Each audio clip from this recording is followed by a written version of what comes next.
વિદ્યાર્થી મિત્રો, આ ચેનલ પર આપનું હાર્દિક સ્વાગત છે. જો તાજેતરમાં જે પોલીસ અને પીએસઆઈ ની 14,000 વેકેન્સી પડી છે એના માટે હું તમને મેથ્સ અને રીઝનિંગના પ્રીવિયસ યર ક્વેશ્ચન સોલ્વ કરાવીશ. ઓકે, સો દર રવિવારે તમને વિડિયો મળતો રહેશે. ઓકે, 10-15 ક્વેશ્ચન હશે, દરેક ચેપ્ટરમાંથી એક ક્વેશ્ચન ઉઠાવીશ. ઓકે, પછી મેથ્સ નો હોય કે પછી રીઝનિંગ નો હોય. ઓકે, સો તમારે બધા ચેપ્ટરના પ્રીવિયસ યર ક્વેશ્ચન લાગતા રહેશે. ઓકે, સો આપણે ચલો વન બાય વન ક્વેશ્ચન ને સોલ્વ કરીએ. ઓકે, સો તમારો પહેલો ક્વેશ્ચન છે પાઈ નું મૂલ્ય શું છે. આ પીએસઆઈ માં પૂછ્યો છે, તો પાઈ નું મૂલ્ય તમને ખબર છે કેટલું હોય છે? 3.14. એકદમ સિમ્પલ ક્વેશ્ચન પૂછ્યો છે. સો પાઈ નું મૂલ્ય કેટલું? 22 અથવા તો કેટલું? 3.14. તો તમારો રાઈટ આન્સર કેટલો આવશે? 3.14. ચલો move to the next question.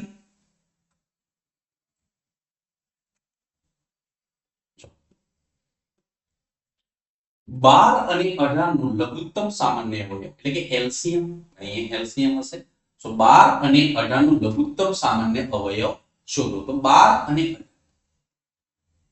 આનો તમારે લસા પૂછે છે. ઓકે, તો તમારે એવી સંખ્યા જો તમે તો ઓપ્શન થી પણ કરી શકો છો ને કાઢીને પણ કરી શકો છો. 12 અને 18 તો મોટી સંખ્યા 18 ની પકડો. સો 18 કા 18 18 થી કટ થાય પણ 12 થી કટ થાય નહીં. 18 નું 36 36 બંને થી કટ થાય તો તમારો લસા કેટલો આવશે? 36. અને તમારે બાય ઓપ્શન કરવો હોય તો ચલો આ 24 છે 12 થી કટ થાય પણ 18 થી કટ ના થાય માટે આ જવાબ ના. 48 છે 12 થી કટ થાય પણ 18 થી કટ ના થાય માટે આ જવાબ ના. 54 છે 18 થી કટ થાય પણ 12 થી કટ ના થાય પણ 36 બંને થી કટ થાય. 12 તરી 36 ને 18 દુ 36 માટે રાઈટ આન્સર કેટલો આવશે તમારો? 36 છે તમારા ક્વેશ્ચન નો કરેક્ટ આન્સર આવશે. ચલો move to the next question.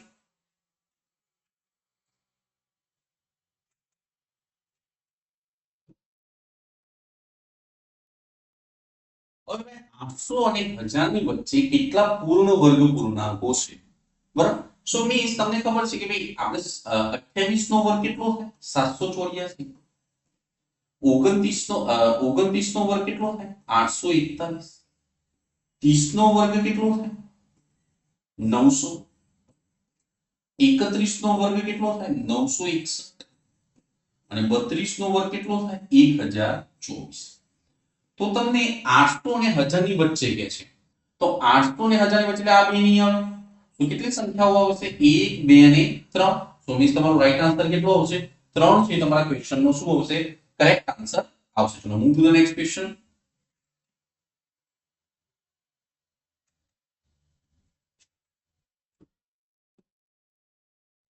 હવે તમારે 2401 ભાગ્યા 49 પ્લસ 2809 ભાગ્યા 53.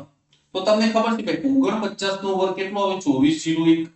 53 નો વર્ગ કેટલો આવે? 2809. સો 49 પ્લસ 53 કેટલા આવશે ભાઈ? 102. તો તમારો કરેક્ટ આન્સર કેટલો આવશે ભાઈ? 102 છે તમારા ક્વેશ્ચન નો કરેક્ટ આન્સર આવશે. ચલો move to the next question.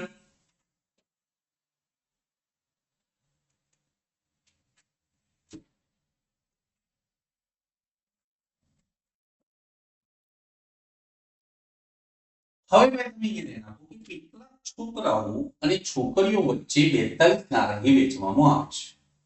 જો દરેક છોકરો 3 નારંગી મેળવે અને દરેક છોકરીના ભાગે 6 આવે છે, પરંતુ દરેક છોકરો 6 નારંગી મેળવે અને દરેક છોકરી 3 નારંગી મેળવે તો વધારાની 6 નારંગીની જરૂર પડશે. તો છોકરીઓની સંખ્યા કેટલી?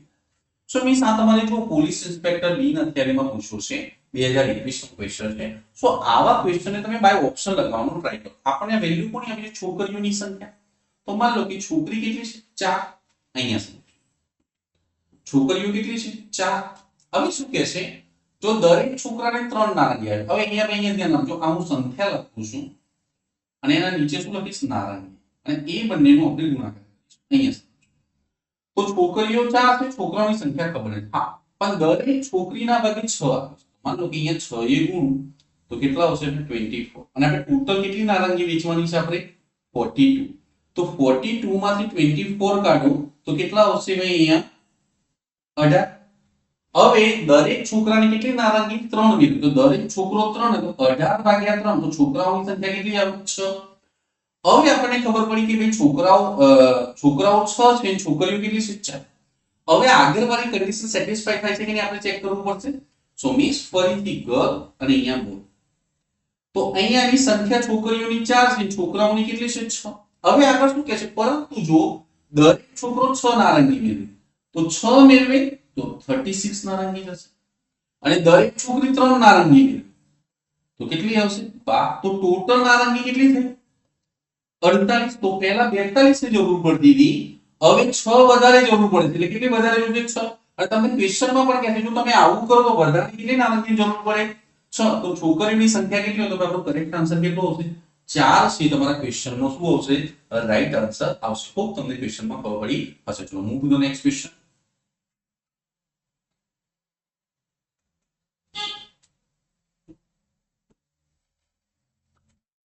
હવે ભાઈ અહીંયા ધ્યાન આપો કે y તેની પાસેની રકમના 25% x ને આપે. x એ પ્રાપ્ત કરેલ રકમમાંથી 20% પુસ્તકો ખરીદવામાં અને 35% ઘડિયાળ ખરીદવામાં ખર્ચ કરે. તો દર્શાવેલ ખર્ચ કર્યા બાદ x પાસે 2700 બચ્યા. તો y પાસે શરૂઆતમાં કેટલા રૂપિયા હશે? તો માની લો કે y પાસે શરૂઆતમાં કેટલા હતા? 100. એમાંથી એને x ને 25% આપે. તો તમને ખબર છે કે 100 ના ગમે જેટલા ટકા કાઢો જવાબ એ જ આવે. તો 100 ના 25%, તો x પાસે કેટલા થયા? 25. હવે આમાંથી એને 20% પુસ્તકો પાછળ વાપર્યા, 35% ઘડિયાળ ઉપર વાપર્યા, તો એની પાસે વધ્યા કેટલા હોય? અહીંયા સો 35 અને 20 કેટલા થાય? 55. તો 100 માંથી 55 કાઢ, કોઈ પણ વેલ્યુ ટોટલ 100% હોય તો 55 કાઢો તો એની પાસે વધ્યા કેટલા હશે? 45. અને 45% ની વેલ્યુ તમને ક્વેશ્ચનમાં આપી છે કેટલી? 27. તો મીન્સ 2700 છે કેટલાની વેલ્યુ છે? મેં તો 2700 છે એ 25 ના 45% ની વેલ્યુ. ટકા એટલે ઉપર કેટલા જશે? 100. અને આપણે y ની વેલ્યુ એટલે કેટલાની વેલ્યુ શોધવાની છે? 100 ની.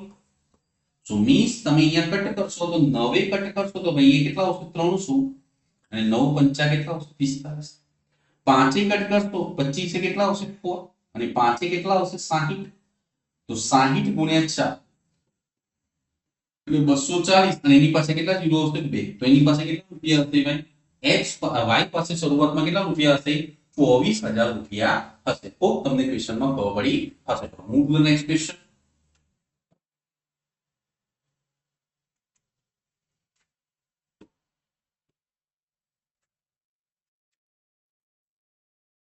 હવે ભાઈ 500 ની વસ્તુ 550 માં વેચાય તો નફો કેટલા ટકા?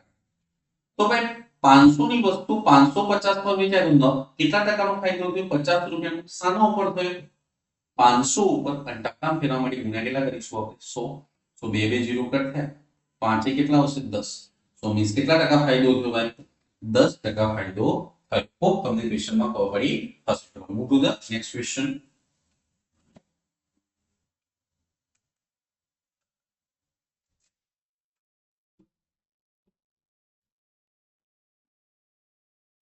હવે ભાઈ તો સળંગ 2 વળતર મેળવ્યા પછી 150 નું એક શર્ટ 105 માં મળે છે. જો બીજું વળતર 12.5% હોય તો પહેલું વળતર કેટલું હોય? આપણો પોલીસ ઇન્સ્પેક્ટર બિન હથિયારીનો ક્વેશ્ચન છે. ઓકે, તો અહીંયા ધ્યાન આપો ભાઈ 150 નું શર્ટ છે એના ઉપર પહેલું વળતર કેટલું આપ્યું ખબર નથી, તો આપણે માની લો કે 100 - x upon 100.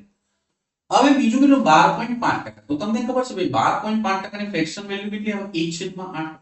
એટલે 8 વાળી વસ્તુ એટલે એના પર 1 ની છૂટ આપેલી વસ્તુ ગઈ કેટલામાં હશે? 7/8 બરાબર શર્ટ જાય છે કેટલા? 105.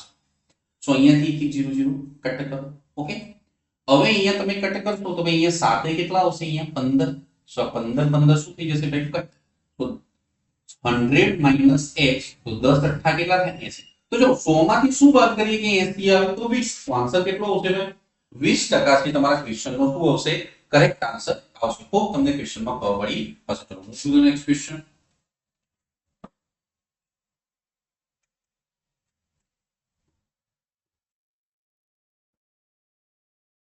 હવે 4 વર્ષ માટે છે ક્વેશ્ચનમાં અહીંયા ધ્યાન સમજો કે 4 વર્ષ માટે 7% લેખે સાદું વ્યાજ 1120 થાય તો કુલ રકમ કેટલી હશે? ઓકે, તો જો તમને ખબર છે કે સાદું વ્યાજ કેવી રીતે નીકળે? p આપણે r ગુણ્યા n.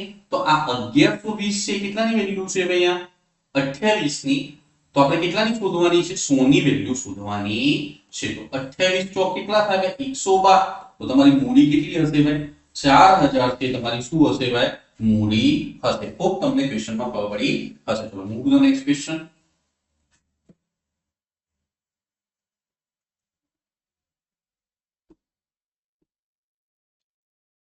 હવે ભાઈ અહીંયા સમજો કે અહીંયા 10,000 પર 2 વર્ષ માટે 10% લેખે ચક્રવૃદ્ધિ વ્યાજ કેટલું તો ભાઈ 10%ની ચક્રવૃદ્ધિ વ્યાજની વેલ્યુ કેટલી આવે 21 આજે છોકરાઓની જોડે ભણ્યા તમને ખબર હશે ભાઈ 10%નું 2 વર્ષનું ચક્રવૃદ્ધિ વ્યાજ કેટલું મળે 21 ઓકે સો મીન્સ આ તમને 10,000 છે એ કેટલાની વેલ્યુ આપી છે ભાઈ 100 ની આપણે કેટલાની કાઢવાની છે 21 ની વેલ્યુ કાઢવાની છે તો તમારો રાઈટ આન્સર કેટલો આવશે ભાઈ 21 છે એ તમારા ક્વેશ્ચનનો શું આવશે કરેક્ટ આન્સર આવશે હોપ તમને ક્વેશ્ચનમાં ખબર પડી હશે move to next question okay તો ચલો વિદ્યાર્થી મિત્રો આજના પૂરતું મળીશું નેક્સ્ટ લેક્ચર ઓકે ધન્યવાદ